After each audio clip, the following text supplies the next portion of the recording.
करना है अगर इस दुनिया में अब आगे से जिंदा रहना है। तो आज हम लोग सुमेरपुर क्षेत्र, जिसमें सुमेरपुर, बाली, शिवगंज एरिया पड़ता है, श्री राजपूत भवानी सेना के तत्वाधान में करीब करीब हमारे जो भी कर्मठ कार्यकर्ता कहो या पदाधिकारी कहो, हम आए हैं। हमें दिल में काफी दुख था कि हम भी जाएं और आपके दुख को थोड़ा सा बांटने की कोशिश करें। उसी कड़ी में हम आज यहाँ पे आए हैं। बड़ा अच्छा हुआ कि दुधेश्वर महादेव ने आज इतना बड़ा सम्मेलन किया और आप लोगों से दर्शन करने का हमें भी अवसर मिला। ये जो श्री राजपूत भवानी सेना हमारे ही राजपूतों का एक कल्याणकारी संस्था का काम करती है। हमारा मकसद है शिक्षा, संस्कृति और सभ्यता। हमारा मकसद वो नहीं है अन्याय करवाना, नशेबंदी को फैलाना या और कोई गलत समाज में असामाजिक कार्य करना नहीं। हमारा काम है शिक्षा की तरफ जोर देना, सभ्यता को मेंटेन करके रखना और संस्कृति को बढ़ावा देना। इससे हमारी 36 कौम की और साथ साथ राजपूतों की भी तरक्की होगी। इस भवानी सेना के अंदर हमारे एरिया के तकरीबन 12-15 राजपूत लोग हैं, जिसमें राठौड़, परमार, सोलंकी, दैया, बोड़ा, सिंधल, सिसोदिया, देवड़ा और कई नाम होंगे जो मुझे याद नहीं आ रहे हैं। सारे सोलंकी, सारे के सारे लोगों ने मिलकर के एक संगठन बनाया है कि हम अपने समाज के लिए कुछ कल्याणकारी काम करें, लोगों को अच्छी प्रेरणा दें। इन बिटवीन ये यहाँ पे एक इंसिडेंट हुआ तो हमने सोचा कि वहां भी जाकर के हम सांत्वना दें। हो सकता है हमें हमसे जितनी आर्थिक मदद की जा सके वो श्री छैल सिंह जी के पिताजी को हम करें, ताकि इनका भी धैर्य बना रहे, जिंदा रह सकें। इसलिए हम आज यहाँ पे आए हैं। तो हमने एक, आपने देखा होगा हर कड़ी में हमारे 36 कौम ने तो बहुत ही लंबा साथ दिया है हमारा, और स्पेशली राजपूतों का साथ दिया है। वो राजपूतों का साथ दिया है वो इसलिए दिया है कि आपने 800 साल इस 36 कौम की रक्षा की है। कैसे की है तो आप हिस्ट्री उठा के देख सकते हो। ये वही दैये हैं जिनके 48 गांव अहमदाबाद फतेह में 1755 में गए थे। बहुत अच्छा कर्म किया था उन्होंने।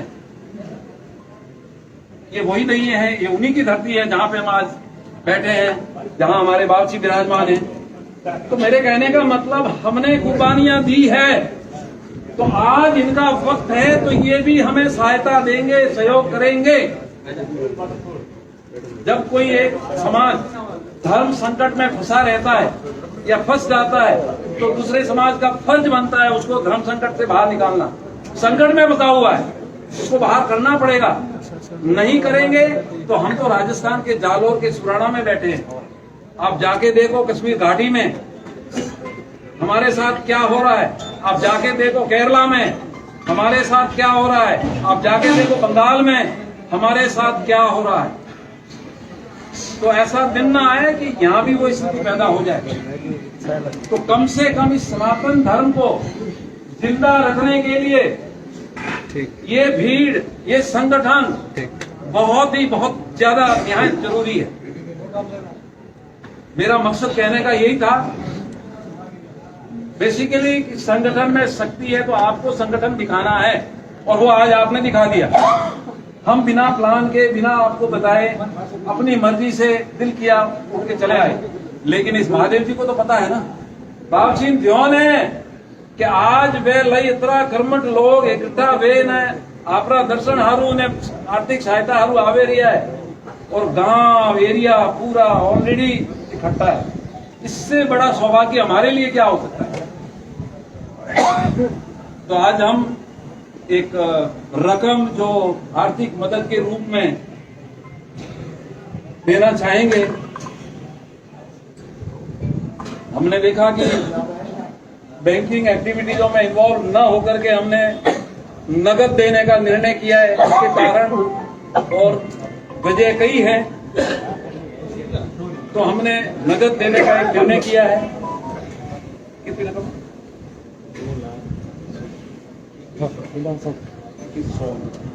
तो ये श्री राजपूत भवानी सेना के लोगों द्वारा अपने जो मेंबर्स है उनके द्वारा इकट्ठी की हुई रकम है 2,02,100 रुपए। इसमें किसी व्यापारी वर्ग को नहीं कहा, हो सकता है वो रकमें बढ़ सकती थी। हमने किसी माफिया को नहीं इनवाइट किया कि भाई हमें पैसे दो, हम देने जाना है। हमने किसी भी संगठन को नहीं कहा। हमने केवल और केवल हमारे जो मेंबर्स थे उनको रिक्वेस्ट किया कि आप राजपूत समाज के हो, 36 कौम उनकी मदद कर रही है, तो आपका तो फर्ज बनता ही है और आपको करना है ये काम। इसलिए आज हम यहाँ आए हैं। तो मैं मदन सिंह जी और जोरावर सिंह जी से रिक्वेस्ट करूंगा कि आप वो रकम पहले है। अच्छा, तो इससे पहले मैं मदन सिंह जी जीवदा से रिक्वेस्ट करूंगा कि वो 2 शब्द आपको मार्गदर्शन के लिए कहें और उसके बाद में हम सहायता का प्रोसेस करेंगे। तो आपने मेरे साथ बहुत ही खुशी हुई। मैं दोबारा बीइंग ए सोल्जर भारत माता की 3 बार जयकारा लगवाऊंगा आपसे, और वो बड़े जोश में होनी चाहिए। चाहे खाना 7 दिन पहले खाया हो, मुझे मतलब नहीं है। 1 मिनट। भारत माता की जय! भारत माता की जय! भारत माता की जय! धन्यवाद। मदन सिंह जी नहीं है बाबू जी, वो गाड़ी में फिर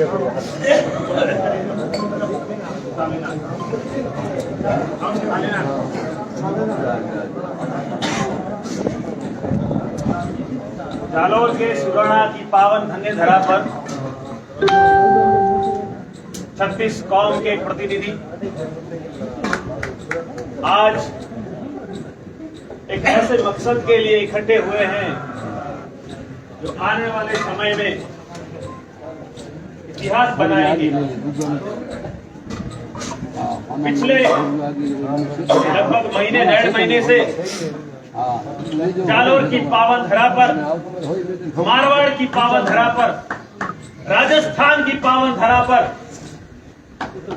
जो झूठ को सच साबित करने का जो प्रयास चल रहा है, ऐसी शैतानी ताकतों को जवाब देने के लिए श्री राजपूत भवानी सेना ने अब बीड़ा उठाया है। हम आपके साथ हैं। जिस प्रकार की मदद चाहिए हम तैयार हैं, लेकिन उसके लिए स्थानीय 36 कौम को एकत्रित होना पड़ेगा।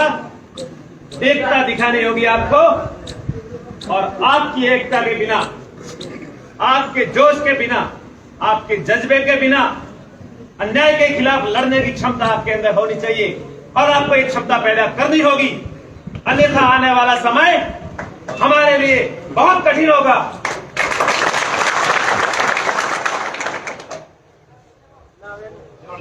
सुराणा की गांव में गोलिया, आंबा का गोलिया के आम गरीब किसान के पुत्र छैल सिंह जी ने आज से 18 साल पूर्व एक विद्यालय शुरू किया। शिक्षा के क्षेत्र में उन्होंने सुराणा गांव में अपनी जोत जगाई, और सहयोग से मैं ये कहूंगा कि उन्होंने एक दलित व्यक्ति के साथ अपना विद्यालय, उसकी पार्टनरशिप में, उसके साथ भागीदारी में चलाई।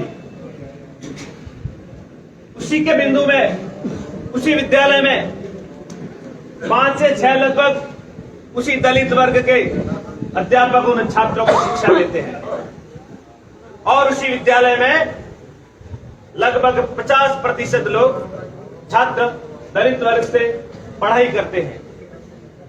बड़ी शांतिपूर्वक चल रहा था सुराणा गांव, किसी प्रकार का कोई व्यवधान नहीं था, किसी प्रकार का कोई भेदभाव नहीं था।